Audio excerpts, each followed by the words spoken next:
Welcome to Making Video Games with Python, Lesson 24. In this video, we're going to do an overview of Level 2 of Delta Fighter and also set up the objects required in order to play Level 2 out. We're going to have an opportunity to apply modular programming in that a lot of the logic that we developed for Level 1, we're going to be able to reuse it for Level 2. So let's get to it.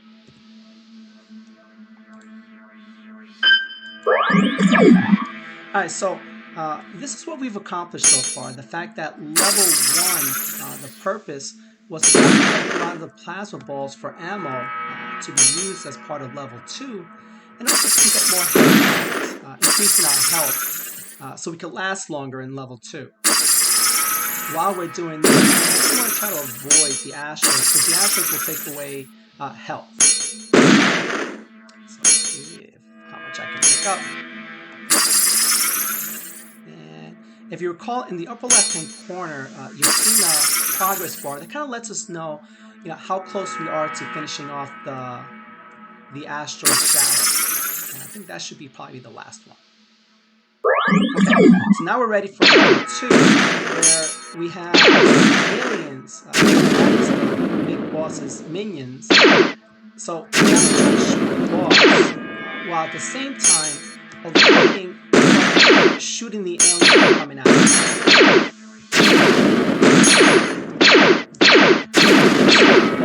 Progress bar.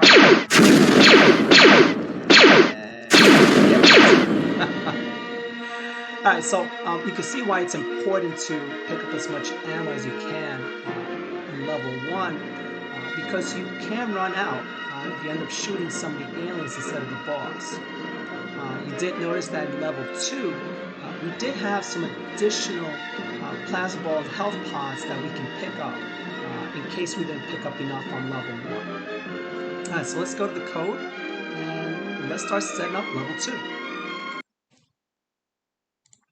Just close this one out so I don't get confused. Alright, so what I've done is I've kind of pre-populated the code from the previous video with stuff that we need for level 2. So I'm not sure if you've noticed, but there were some additional explosions for the game. So we had an explosion specifically for when we shoot the aliens, and there was another explosion specifically for when we shot the big boss. One thing I want to point out with this one here, you'll notice that there's an additional parameter of use alpha equals false. And let me explain to you why that's being used for this particular animation. Oh, let me not say animation. Actually, no, it is an animation. Sorry. So if we go to our images, notice how when I hover over most of these animations, you can see through it. But when you get to this one, Explosion 3, it has a black background. So if we don't use that use alpha equals false, then what's going to do, it's going to think that it has a transparent background and just simply grab the picture. So again, because our background is black, we might not notice it too much, but it'd be nicer for us to be able to get rid of the black. And that's what this parameter does. It says, hey, this image doesn't have an alpha, which means you have to get rid of the background color. But other than that, everything else is pretty much self-explanatory. Just like we did with the previous explosion, we set it equal to false, so we don't see the explosions when they first happen. The next thing that we are setting up is the boss, and the boss is not an animation. The boss is just an image, which is, go back here, that's this one.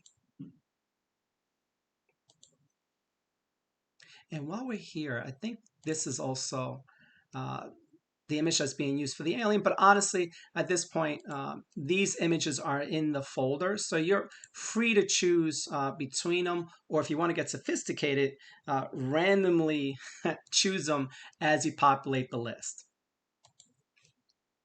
All right, so going back to the boss though, so we position the boss at a -100y, which puts it over the game, and then we give it a very slow speed, 0.5, and an angle of 180, which has it travel down. As for the aliens, well, the aliens is something similar to what we've done with the health pods, the plasma balls, the asteroids, where we create an empty list. we create a variable for that animation, and we simply append that particular animation to a list. So that's all we've done here. And similar to what we had to do with the health pods, let me make this a little bigger. Similar to what we had to do with the health pods, we also have to resize this image, or else the aliens are just going to be too big. All right, so now we're ready to kind of move forward towards level 2. Now that we've kind of done some of this, initial imaging and filling the lists. So as you notice, we already used modular programming in that we updated the hero's position and drew the hero on the progress bar using a function. And that's at the very top. That's this hero update function. So because we created this function, we used it as part of level 1, and now we can also use it as part of level 2. Let's see another opportunity to apply this concept of modular programming in that for our health pods and our plasma balls, because we want to apply them again in level 2, we can simply use position objects. Remember the whole concept of position object is that it positions the whatever it is, images or animations, above the screen. So we did it initially when we first created the list, and now we're going to do it again just prior to level 2, so we can reposition the plasma balls, the health pods, and now we're also going to do the aliens. But we got to do a little modification to our position objects, and it really is around the concept of the health pods. If you recall, and we got the code right here, for plasma balls and health pods that we've collided with, we've made them not visible anymore. We've made the visibility equal to false. So that means that in level 2, if we reposition them, they're still not visible. So let's empower the position object to not only position the objects in a random location above the screen and give it a random speed, let's also ensure that each of those objects that are in that list are also visible. Again, so the beauty of this is that because we're doing this inside this function as part of modular programming, it's going to apply that visible equals true to every element here, whether it's visible or not. All right, so that's a nice thing. The next thing that would be really cool for us to do is that there's this logic here that we've already kind of solved as part of level 1. The idea that we have a bunch of plasma balls, we want to make a move, and if the hero collides with the plasma balls, we increase the ammo, and we make that plasma ball equals false. Now we could do this. We could copy the code, simply go down here, paste it, and now we would be able to have that same logic as part of level 2, because again, that's part of level 2. We are going to pick up ammo and health pods. But the better solution will be kind of same thing with the hero update. We're going to go to the very top. Let's create another function called power update. And let's put that code in here. Again, this is the concept of modular programming. The idea that we take some logic that we know we want to reuse and then put it inside of a function. Well, now that we've done that, we can go back to our level 1, and instead of having all this code here, I can simply write power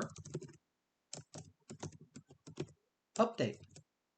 The same way we did the hero update. So that's really nice. I mean, if you look at it, I mean, it kind of cleaned up the code a lot. Now the logic of level 1 really just results in being this.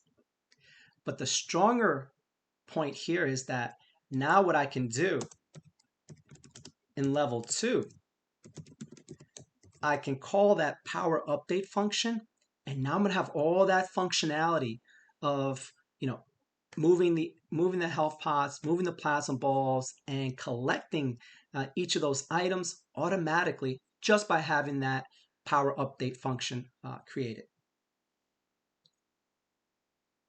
All right, so now we have to go into some of the other things that, again, we just gotta have to do them manually, and that's the idea of the boss. Now the boss is pretty simple.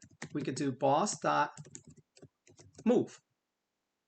The next thing that we haven't encountered or haven't programmed, similar to level one. Level one, we had the asteroids. Well, in level two, we got aliens. So if you allow me, I'm doing a little copy and paste of this just to kind of reinforce that, these concepts that you're learning, you'll end up using them a lot. Let me just make sure that that's in this right spot. Now, the only thing I have to do is do aliens here, and we're good to go. So before we run to test this, our level 2 out, let's just see what we have. So we have a function to update the hero, which handles the drawing, the power bars, the health bars, the ammo bars. We have a function to update the power-ups, everything having to do with the plasma balls and the health pods. We're moving the boss, which if you recall at the very beginning, we had the boss had a set speed, so we're doing that. And now we're moving the aliens. So the only thing I haven't done, and I guess we could do it, I kind of want to hold off of it until a future video, is the idea of the explosions.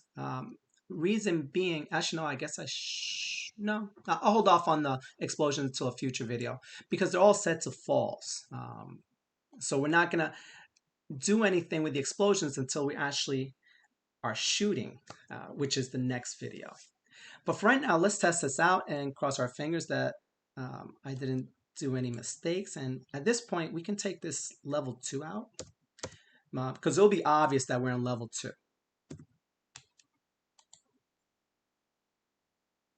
Okay, so let's play it out. And right now we're collecting. Again, this version is not exactly the same as the one you saw earlier. So for instance, in this video series, I opted to have a magenta progress bar in the fact that I'm actually still displaying the numbers. We could do that little cleaning up later. So right now we're trying to collect as many plasma balls and health pots as we can while dodging the asteroids. So those should be the last 2 asteroids, and then we'll move on to level 2.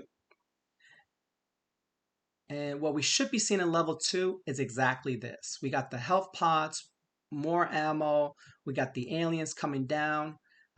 Right now, I am not shooting. Actually, quite honestly, I could just let them fly through me because we're not even doing any collision testing between us.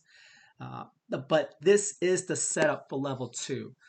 And hopefully you saw it wasn't hard. We were able to reuse a lot of logic from level 1. All right, so let's go back to our presentation and let's review what we've done.